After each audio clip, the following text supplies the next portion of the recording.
Hello, leader. Welcome back to the Fierce Factor podcast. It's Kaylee here. And can you believe it? It's that time again.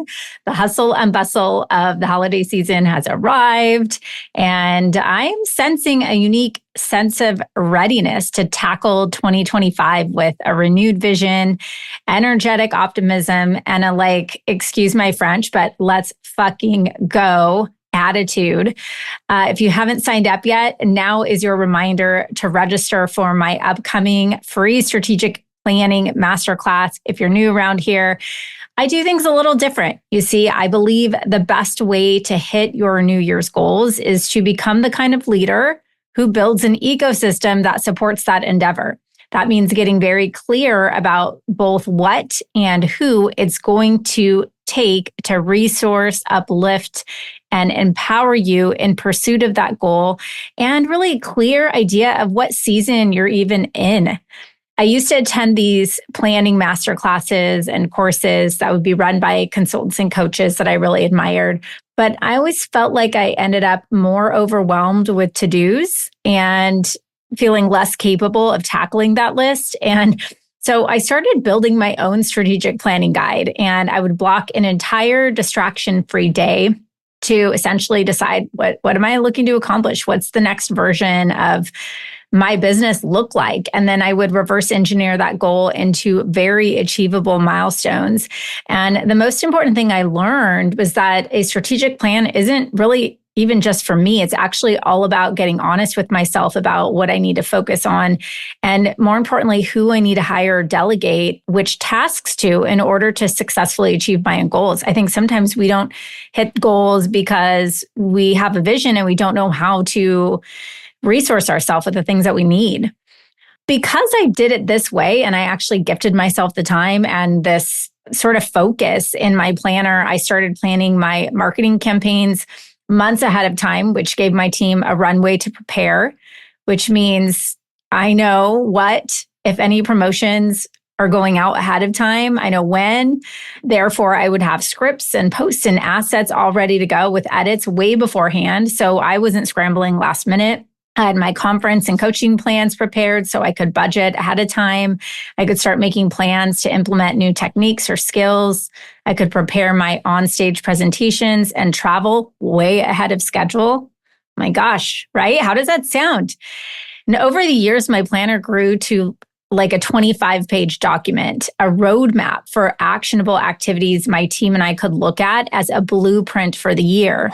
And having this really changed the game for me. It made tracking KPIs, or like we call them in KLC, KRAs, key results areas, much more seamless for me because each team member was dialed in on their part of executing on this strategic plan. In 2023, I decided to stop gatekeeping this resource and to teach my clients my planning method. And this year, I'm bringing this to my entire community of badass leaders, to you, for free. My mission is to help 1,000 inspiring and intentional women cross the next $1 million milestone in their business this year. And I will not stop until I do. Mark my word. That's why I'm hosting a live strategic planning masterclass for free on December 6th at 9 a.m. Pacific Standard Time. And I'm literally giving away my entire 25-page strategic planner. All you have to do is sign up at klcconsultants.com/masterclass and block your calendar to spend an uninterrupted high energy hour with me, where I will walk you through my proven framework to prioritize your goals so you're clear on what steps to take in what order. It's very simple. If you want to wake up on January 1st with a clear plan and a fresh perspective, head to the episode show notes or klcconsultants.com/masterclass and get signed up today. Now, on to this week's episode. I am bringing you a bonus replay that I think is so relevant to what many of us business owners are thinking about right now. How do we track and measure our team members' activities that drive results for the company? I hear the complaint all the time that I need systems. I don't have KPIs. I'm not sure how to compensate my employee, or I'm not sure how to measure their performance. Well, I'm here to tell you that yes, you do. You know you have all the answers. And with just a little time and some thinking effort, you can have all of this figured out and start showing up with clear expectations for your employees and company. This episode originally aired in 2022, so keep in mind if you're hearing about outdated programs or whatnot, it's because I promise you the guidance I offered here is not only still relevant, but also quite timely. So without further ado, please enjoy this bonus episode, Understanding KPIs, Clarifying Roles, and Producing Results. Hi there. Welcome to the Fierce Factor podcast. I'm your host, Kaylee Lindholm. And I think it's time for us women to shift the conversation in business and step into our feminine leadership to do the most iconic work the aesthetic industry has ever seen. Each week, I'll be bringing a powerful dose of strategy, sarcasm, solutions, and sass that will rev up your creativity and ignite your brilliance as you link arms with me along our shared path of personal and professional growth in 20 minutes or less. Let's go. I am excited to be here with you today as we are wrapping up this year. I am beginning to reflect back on the vision I had for this podcast over the past year, my commitment to education, curriculum, insights, and philosophy sharing. And I can safely say that I have recorded 50 new solo episodes this year. And why that's important for me to share with you is that I really want you to understand the amount of love and commitment I have to helping you grow, to advancing our mission of helping 100 inspiring and intentional women cross the next $1 million milestone in their business this year. I absolutely love podcast interviews. And as we wrap the season, I will have a lineup of incredible guests coming for you next year. But this year, I had a specific plan to share a little about how the sausage is made here. I made a strategic decision to leverage the Fierce Factor podcast as the primary long format infrastructure and marketing tool for our company this year. And what that required of me was taking approximately 8 hours or an entire workday on paper worth of time each week to research, analyze, think, plan, study, outline, and record episodes that would bring a powerful dose of value in 20 minutes or less. And let me tell you, it's tempting to go on rants like I am right now, right? When I have a quiet room, my thoughts and a microphone. But listen, you're busy AF and you need real, tangible, actionable insights that aren't diluted with a bunch of fluff about my kids or dogs or random vacation stories. And so that's what I committed to bringing for you this year. And if you've been a listener for some time, you probably have noticed my growth as a podcast host. Every once in a while, I'll go back to access episodes for clients or just to revisit my strategies and evaluate if they've changed or if I've changed my mind about something. And I realize, wow, I'm such a better communicator now. Thank God. And to be honest, most of the time I'm like totally in alignment with the old me, meaning I can pull up a podcast from 2020 and that content is still relevant today. And I think that's mainly because I'm focused on teaching principles that are timeless. And that's great because there's also, though, the new learnings that can make these timeless strategies even more relevant today based on newfound research, anecdotal data through coaching, macroeconomic shifts, and industry trends. So you can expect through the next season of the Fierce Factor podcast to see some really exciting updates. And don't worry, we won't sacrifice any of the tremendous value that so many of you get from these episodes. Instead, my goal is to only enhance the content, the delivery, and the shared insights of our clients and industry disruptors. And I will be enhancing my solo episodes to marry these timeless lessons with new energy and communication skills to fully ignite and inspire your strategic and creative energy. And for today's episode, I thought it might be time to revisit an old topic I talked about way back in 2020 on how to create KPIs or key performance indicators but also help teach a new framework I've developed and implemented along the way to enhancing the understanding of what KPIs are.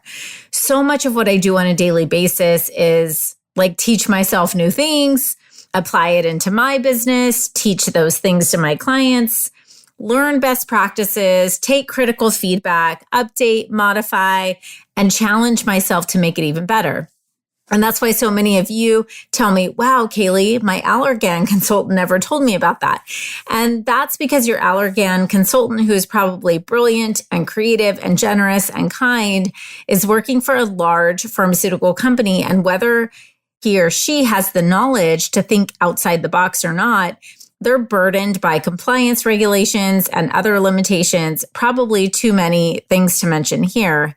And here's the thing, I have a business degree, but about 2% of what has certified me as an expert on the subject of business is actually what I access in my real business, right? So let's be honest, no one here listening to this podcast is trying to get a PhD in economics. Well, if you are, that's freaking awesome, by the way. But the majority of us are just trying to understand what practical information we need in order to navigate the natural complexities of business ownership, lead our teams, and make a few bucks along the process. And so I'm going to speak about some business strategies in very basic English because I'm not that smart to begin with. No, I'm joking. I have nothing to show off, but also because I think normal people who don't want to hire a translator to decode their results want to learn how to interpret what is going on in their business so that they can understand if it's healthy, if they're moving in the right direction, and if their people are doing what they should be doing to contribute to the business's overall success and sustainability.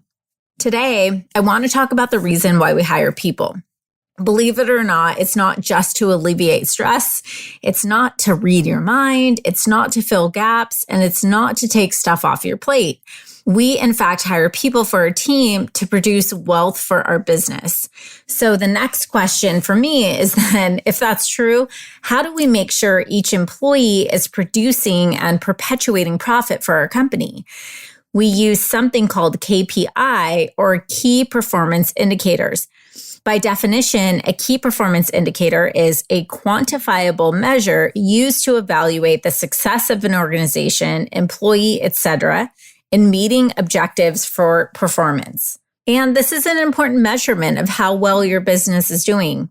On the podcast, we really talk about leadership and my core philosophy that in order to design a lucrative, deeply satisfying, freedom-based business where you're not a slave to your self-created job, you have to build and lead a high-performing team and have systems in place to essentially automate their performance. And I'll be honest, I think this term is just way overcomplicated and misused in our industry. In fact, a better term I appreciate is a KRA, a key results area. I think this is more collaborative and inclusive as an acronym that says to our employee that we're measuring the health of our business based on results, not just performance.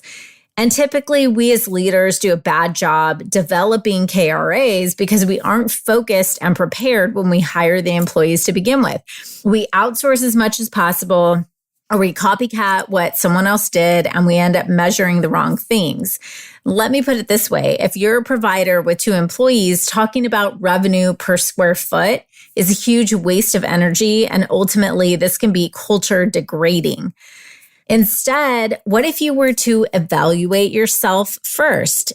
As a leader, what are your KRAs, right? In other words, what should you be doing that brings value to the business?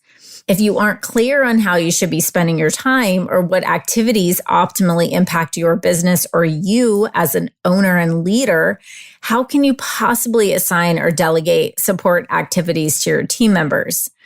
And I get it. In the beginning, we often hire people to do a job without actually knowing specifically what activities within that job will directly produce profit. So early on, employees, they'll wear a lot of hats. They're doing all the things, kind of just like our go-to person. We just need help.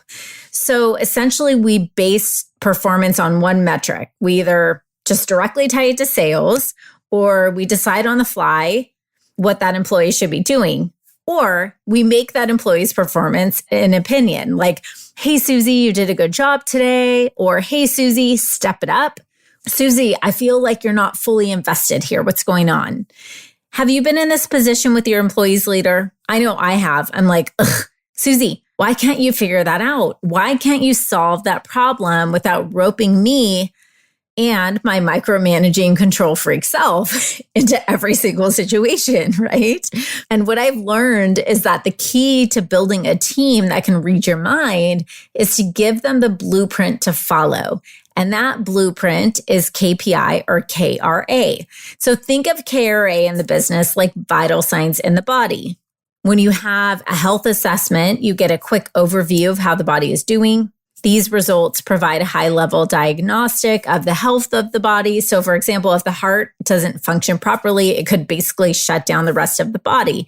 This is very similar to your business. So your KRA might include metrics such as revenue or profit or cost cutting for efficiency, patient retention, compliance, right? It's a dashboard for your business. It's not 15 things. It's just maybe 3 to 5 things for the business and 3 to 5 things per role. And these role specific KRA will flow down from the overall goals of the company. So each employee should have their own that they can memorize, right? It's not like a list of a billion, like they have to go to the encyclopedia to know what they're supposed to do every day. It's like the basic objectives of what they're supposed to accomplish. They know from a high level exactly what they'll be responsible for producing from a results standpoint. So for example, a manager's KRA in your business might be maintain a 30% profitability, manage business financials, develop a growth strategy, and lead the team so they have strong momentum toward our goals. Then from there, we'll outline which activities are expected to help achieve those KRAs. So a great way to determine this is to ask yourself, what habits and actions does it take to achieve these KRA? And so then we'll list out bullet points and categorize them into specific tasks. You will start with your own role and then work your way down the team. Sometimes we get stumped on non-profit producing roles. So I'll get questions asked like, how do I know what kind of direct monetary impact this employee will add? So in our academy, we work through this by designing this beautiful catch-all job description and KRA worksheet that clearly communicates what employees should be held accountable for. So first, we design expectations that each role should deliver on, and then we create measurements assigned to each specific role or function in the business. And we do this first by understanding our big vision goal and then reverse engineering into quantitative and qualitative objectives. So we do this by answering 4 important questions. Number 1, what are the core vital signs of my business? Number 2, how do I know that we are tracking them? Number 3, what are the core vital signs of this role? And number 4, you guessed it, how do I know that we're tracking them? And the reason being, ultimately, KRAs are only as good as you. What I mean by that is that they aren't a set it and forget it thing. For example, we work with a solo injector on the East Coast who's building her business. She's not fully booked, so we are diligently tracking lead sources and finding ways to increase her percentage of word of mouth referral business. I actually care less about the leads that don't close. I care much more about the quality leads that bring in repeat business and patients who invest in long-term care. So for example, having 100 Botox leads and 100 of them closing but never coming back results in 30 grand. Having 100 Botox leads and 10 of them coming back for Sculptra results in 55,000.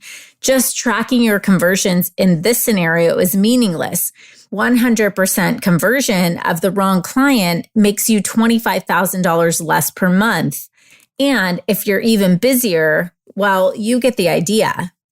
As your business advances, it becomes more and more important to have routine scheduled meetings with your team members to evaluate what's working and not working. What obstacles have prevented them from achieving set goals?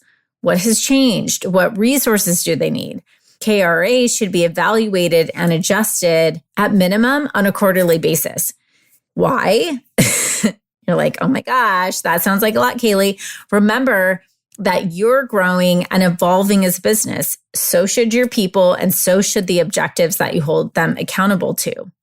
And then finally, setting up your success dashboard. Once you have done the work to understand what key result areas should be measured, then we can help you build your monthly dashboard so we can track and measure trends and really help you interpret the story that this data is providing. I've discovered profound insights working with hundreds of clients in the aesthetic industry to understand that so often the problems we think we have are simply a symptom of another problem. For example, you might be dead set on measuring your conversion rate, but you're bringing the wrong client in the door to begin with. Who cares how many drama clients you're converting?